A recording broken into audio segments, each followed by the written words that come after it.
ఎందుకొచ్చావు? నచ్చిన వాడిని పెళ్లి చేసుకుంటానని చెప్పి వెళ్ళటానికి వచ్చాను. నీకు నచ్చిన వాడా? మా ఊళ్ళో, అది మా ఇంట్లో? ఎవరు? నువ్వే.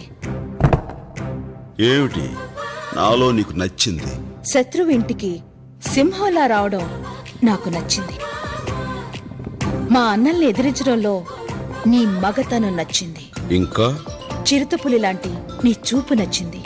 గ్రీకు శిల్పం లాంటి నీ ఫిగర్ నచ్చింది. నీ నడకలో నీ స్టైల్ నచ్చింది.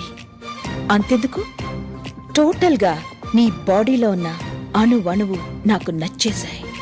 నువ్వు నాకు నచ్చాలి కదా. నాకేం తక్కువ? నిన్ను తప్ప ఈ ప్రపంచంలో ఎవరిని పెళ్లి చేసుకోను. కండిషన్లు పెట్టకు, కన్యగానే మిగిలిపోతావు. వచ్చే శ్రావణ మాసంలోపు నీ చేత తాళి కట్టించుకోపోతే నా పేరు స్నేహలతారెడ్డి కాదు.